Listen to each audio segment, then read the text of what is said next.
박원순 시장 어떻게 성추행 피소 사실을 알았을까요?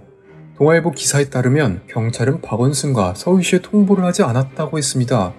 그러나 박원순 시장은 보좌진에게 사건 전날 여비서로부터 성추행 고소당한 사실을 전달받았다고 합니다. 그러면 또 그 보좌진은 누구에게 들었을까요? 그런데 아주 충격적인 기사가 떴습니다. UPI 뉴스라는 신문사의 단독 보도입니다. 서울시 고위 관계자와 직접 통화를 해서 PH에서 새벽에 고소장 연락을 받고 모든 일정을 취소한 것이라고 말했답니다. PH, 블루하우스, 즉 청와대를 의미합니다. 되게 무서운 상황입니다. 여러분이 경찰에 고위공무원을 고소할 경우 그 정보가 청와대로 전달되어 청와대는 다시 그 당사자에게 전달한다는 것입니다. 과연 무슨 일이 있었는지 영상 끝까지 봐주시기 바랍니다. 그런데 상황이 이상하게 돌아가고 있습니다. 저 긴 조문 행렬 보이시죠? 어째 많이 보던 그림이죠? 노무현, 노회찬 장례식 때와 똑같습니다. 자랑스러운 백선엽 장군님의 빈소도 성대히 치러졌습니다. 그런데 과연 저기 있는 사람들이 백선엽 장군님의 추모식에도 찾아왔을까요? 아이고, 오열도 합니다. 정말로 오열해야 할 사람은 피해자들일 텐데 말이죠. 과거 성추행이 드러나자 자살한 연예인 조민기에게는 죗값을 치르고 가야지, 마음대로 가버리면 피해자를 어떻게 하라는 거냐며 쓴소리를 내뱉던 분들이 이 경우에는 조용합니다. 박원순 시장 자살하지 않았다면 안희정과 같은 길을 갔을 테지만 지금은 제2의 노무현 대통령과 같은 우상화가 시작되고 있습니다. 온갖 댓글에서 성역화 작업이 시작되었습니다. 이는 쉽게 넘어갈 일이 아닙니다. 미래통합당에서는 지금 보궐주자를 의논 중인 것 같은데 방심하면 안 됩니다. 민주당과 좌파의 우상화, 댓글 작업 이미 시작되었습니다. 구독과 좋아요 부탁드립니다.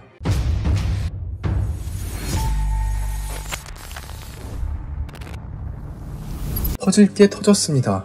여러분들 궁금하지 않으셨나요? 어떻게 박원순 시장이 고소가 들어왔는지 알았을까요? 경찰의 공식 입장은 통보 안 했답니다. 조사 일정도 잡지 않고 단지 여비서의 고소 접수를 받았을 뿐이랍니다. 그런데 어떻게 보좌진에게 이 사실을 알았을까요? 고소장을 접수한 서울지방경찰청은 고소인 조사를 마친 뒤 서울시 관계자를 참고인으로 조사하는 방안만 검토했을 뿐이라고 답했습니다. 경찰청에서도 당연하죠. 현직 시장에게 들어온 고발이니 조심스럽게 다뤄야 했을 겁니다. 그런데 UPI 뉴스라는 곳에서 서울시 고위 관계자와 통화한 사실을 전했는데 내용이 충격적입니다. 사망 전날 새벽 청와대 통보로 성추행 피소 사실을 알게 되었다는 것입니다. 팬드 마이크에서도 이 소식을 전하고 있습니다. 하지만 주요 언론에서는 아직 조용한 점을 비춰볼 때 기사의 신뢰성에 문제를 제기할 수 있습니다. 그러나 믿을 수 있는 근거는 서울시 관계자와 직접 통화를 해서 들었다는 것입니다. 청와대로부터 고소 사실을 전달받았다는 것이 맞다면 상황이 달라집니다. 경찰은 서울시에 통보를 안 했는데 그중 누군가가 상부로 전달을 했고 그 사람이 청와대로 보고를 해서 청와대는 박원순과 서울시에 그 소식을 전했다는 것으로 정리됩니다. 쉽게 말해 경찰, 청와대, 서울시라는 커넥션이 드러난 것입니다. 이것이 왜 또 문제가 되느냐? 원래 박원순 시장이 실종되었을 때 이러한 미투 소식은 내부로 드러나지 않았습니다. 그러나 청와대와 서울시는 이것을 그날 새벽에 다 알고 있었다는 것입니다. 모른 척을 한 것이죠. 그리고 이번 인터뷰에서 또 놀랄만한 점은 그동안 알려졌던 새벽에 박원순과 고위 관계자들이 대책회의를 했다고 여러 언론에서 보도를 했는데 이는 사실이 아니며 대책회의를 하지 않았다고 대답했습니다. 그저 박 시장이 혼자 안고 간 것이랍니다. 과연 청와대는 박 시장에게 어떠한 말을 했을까요? 박원순은 어떤 말을 들었을까요? 최종 선택을 하기까지 많은 이유들이 있었을 것입니다. 제 생각은 이렇습니다.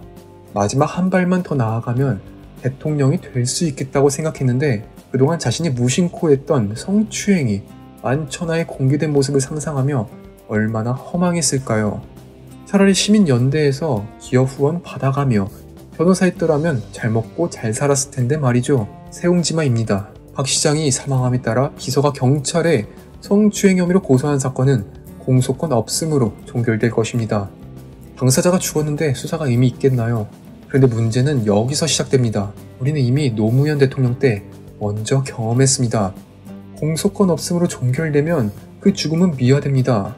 다양한 방법으로 우상화가 진행되지요. 그림을 한번 보시겠습니다. 우렁각시 박원순이랍니다. 평화 시위를 지켜준 보이지 않는 손이라고 합니다. 오른쪽에 서 있는 경찰들은 악당처럼 그려놓고 왼쪽 촛불 시위를 박원순이 지켜줬다는 것이죠. 우리야 이 그림 보고 피식 웃고 지나가죠. 그런데 10대, 20대들은 저것을 보고 어떻게 생각할까요? 당했다고 생각할 것입니다. 다음 사진을 보세요. 노무현, 노회찬, 박원순은 천국에 있고 그 아래에는 지옥이 있는데 어째 자기 마음대로입니다. 반대로 되어야 하는 거 아닌가요? 왜 잘 살아있고 죗값을 치르고 있는 사람들은 지옥으로 묘사하고 창피해서 생을 스스로 마감한 사람들은 천사가 되었나요?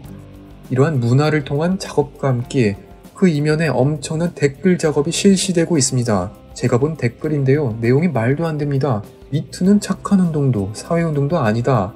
약한 자의 운동도 아니고 당사자 간 사적, 법적 투쟁이랍니다. 내로남불의 끝판왕입니다. 우파 정치인의 미투는 죽일 놈이고 좌파 정치인은 사적, 법적 투쟁입니까? 웃음밖에 안 나오네요. 두 번째로 무조건 고소만 하면 보호받는 때는 지났답니다. 아니 무슨 소리세요? 박원순 시장이 안희정에게 무죄 내린 판사를 비판하며 한 말을 보세요.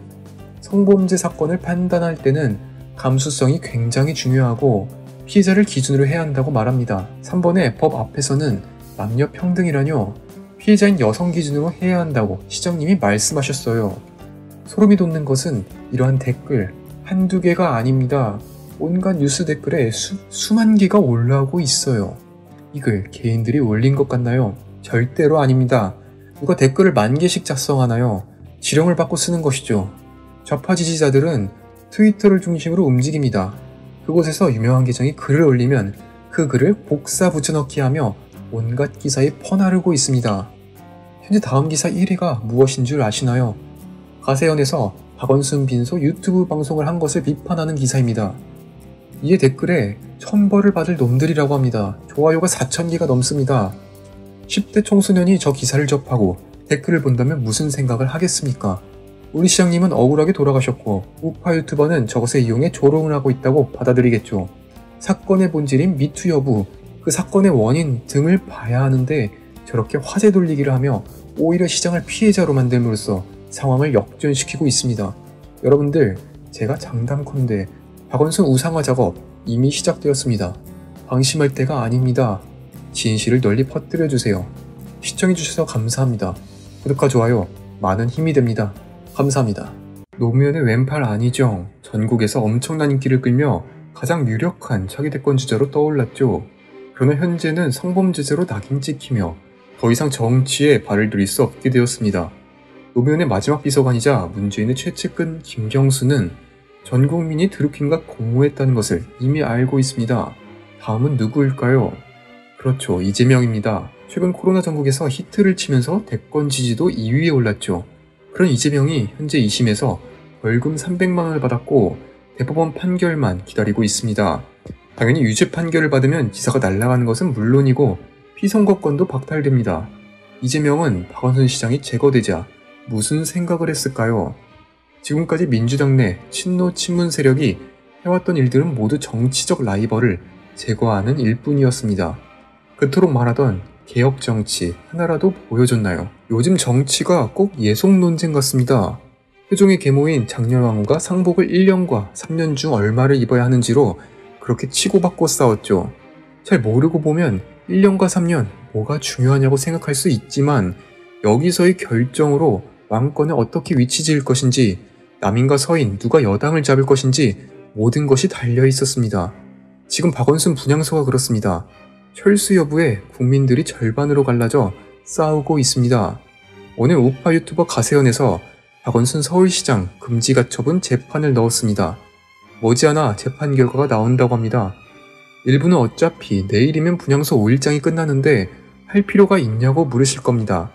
그러나 만약 5일장이 위법하다고 판단되면 이로 인해 관련 공무원을 징계 처벌할 수 있으며 10억 이상이 든 국고 낭비에 대해서는 물어낼 수 있게 됩니다. 이 와중에 민주당 소속 강남구의회 의장이라는 사람이 음주운전 사고를 냈습니다.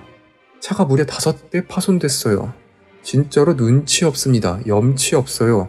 오늘 방송 굵직한 주제 세심하게 분석했습니다. 구독과 좋아요, 알림 설정까지 부탁드립니다.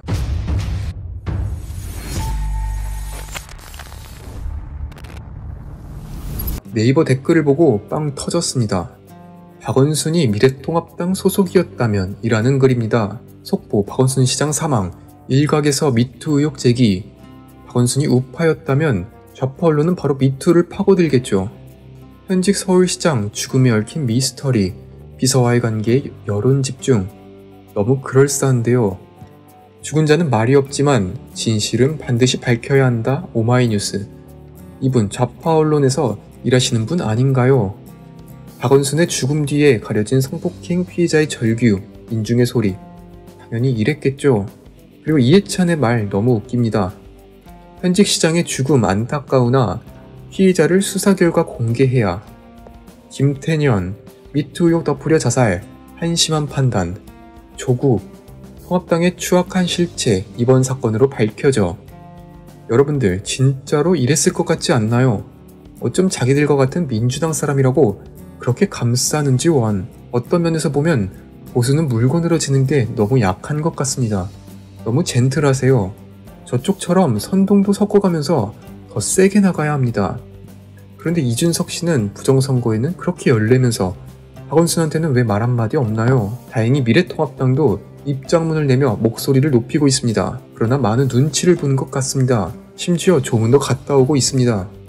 그렇다면 실제 한겨레 뉴스에서 무슨 보도를 하고 있는지 볼까요? 예, 말을 말겠습니다. 이쪽에 전매 특허, 화제 돌리기 나왔습니다. 백선엽 장군, 친일파, 전쟁 영웅 논란 재점화랍니다. 여기서 성추행에 대해서 일면에 보도를 해야지 친일파 논란 재점화라뇨. 당신들이 논란 만들어 놓고 딴소리입니다. 박정희 대통령을 사형에서 면해줬다는 이유로 친일파가 되었습니다. 백선엽 장군이 전쟁에서의 업적으로 유명하지만 박정희 정부 때 교통부 장관을 하며 지하철을 최초로 건설했던 사람입니다. 전 세계에서 가장 좋은 지하철을 갖고 있는 나라 한국에서 그 시스템을 도입한 사람이 바로 백선엽 장군이에요. 그 후에는 화학산업을 맡아 비료공장과 석유화학공장을 건설했고 특히 호남 일대에 대규모 공장을 지어 균형발전을 이끌어낸 분입니다. 어째 좌파는 이명박 대통령이 만든 환승제도, 국가장학금 등 혜택은 다 받고 욕하는 것처럼 백장군인과 같은 위인을 일제잔재라고 모욕하고 있습니다. 참으로 안타까운 현실입니다. 그리고 그 옆에는 분향소를 찾은 시민들이 긴 행렬로 서 있는 보도를 하고 있습니다. 말하고 싶은 게 뭘까요? 이처럼 많은 시민들이 박원순을 애통해야 한다 같습니다. 그러나 분향소 철거가 얼마 남지 않았습니다. 가로세로 연구소에서 현재 재판을 마무리했습니다. 현재 서울시에서도 잘못을 인정했다고 합니다. 그럼 바로 철거해야죠. 무리하게 5일장을 진행하게 한 관계자들 모두 처벌해야 합니다. 어차피 내일이면 5일장이 끝난다고요. 그것과 상관없습니다. 애초에 위법한 절차였다는 것을 확정지어야 합니다. 현재 분향소 근처에서 많은 분들이 시위 중이고 이로 인해 싸움도 일어났다고 합니다. 어디 사람이 돌아가셨는데 시위를 하냐고요. 그리고 재밌는 장면도 있습니다. 한미동맹을 주장하는 분한테 어떤 분이 시비를 겁니다. 어디 미국이랑 동맹을 맺냐고요. 그런데 그분 신발이 나이키 신발입니다. 자기 신발은 미국 기업 물건이지만 미국과의 동맹을 멀리하고 북한과 평화를 얘기해야 한답니다. 참 하나같이 언행일치 안됩니다. 이 와중에 깜짝이야 아파트 단지 내에서 음주운전 사고가 일어났는데 알고 보니 강남구의 의장님이십니다. 물론 민주당 소속이죠. 차 한쪽이 박살났고 다행히 새벽에 일어난 사고라 사람이 다치진 않았습니다. 경찰이 나오자 음주 측정을 거부하며 결국 관할 경찰서로 인계되었습니다. 기자에게 보도를 자제해달라고 합니다. 차가 5대나 박살났어요. 사람이나 쳤으면 어쩔 뻔했나요? 이런 분이 의회 의장인 것은 둘째치고 이 시국에 더 조심해야 할 분이 이렇게 사고치면 어떡하나요? 괜히 시민들은 술 마시고 집에 갈 때 대리를 부르는 게 아닌데 말이죠. 또 다른 지역 부천시의회 의장인 이동현 민주당 의원은 절도 혐의로 피소되었습니다. 현금 인출기에서 다른 사람이 현금 70만 원을 두고 갔는데 이것을 훔쳤답니다. 그리고 또 걸려서 결국 민주당에 탈당을 했다고 합니다. 이것도 돈을 놓고 간 사람 잘못이라고 할 건가요? 이분은 함정에 당한 것일까요? 어쩜 하나같이 문제 일으키는 사람은 그쪽이고 하나같이 잘못을 인정하지 않고 있습니다. 그저 탈당하며 손을 때려는 저 태도 문제 많습니다.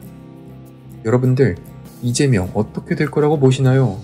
이재명의 운명은 대법원의 손에 달려 있습니다.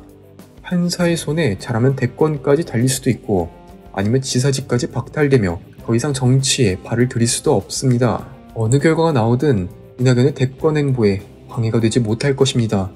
이재명은 이렇게 말할 것입니다. 대법원에서 무죄가 나오게 해달라. 대통령에는 관심도 없다고요.